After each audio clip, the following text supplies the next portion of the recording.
जलवायु परिवर्तन को प्रतिहत करने जल संपदर विकास सहित जल सुपरिचालनार गुरुत्व यथेष्ट वृद्धि पाइछि।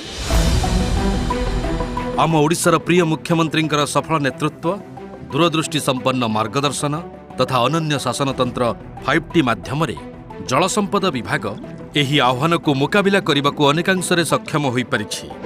वर्षा, बन्या और बात्याजनित प्राकृतिक विपर्ययर सम्मुखीन हेबारे आम राज्य समग्र देश में उदाहरण साजिछि।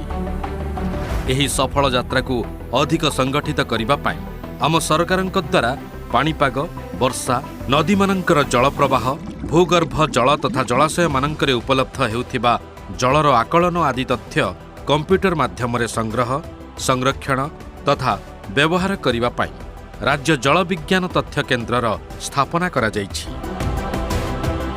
दैनन्दिन संगृहीत एही तथ्य समूहरु जल उत्सगुड़िकर मूल्यांकन, वर्षा पूर्वानुमान, बन्याजनित विपर्यय परिचालना, कृषि पई केनाल माध्यम जल जोगाण, क्षुद्र, मध्यम और बृहत जलभंडार मानकर परिचालना आदि कार्य संपादना करिबा पई जल संपद विभाग गो वाटर परि एक वाटर ERP पोर्टालर परिकल्पना और विकास पई पदक्षेप ग्रहण करिसेंती।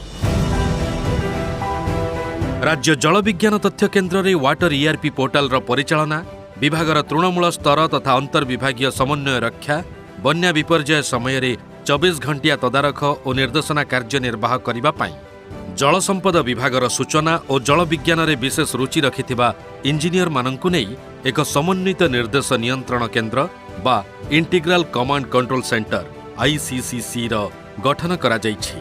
सरकारक 5T शासनतंत्रर संपूर्ण उपयोगरे प्रजुक्ति को प्राथमिकता दे स्वल्प मानव संबल व्यवहार करा जाई एही समन्वित निर्देश केन्द्र को परिचालना करा जाउछि।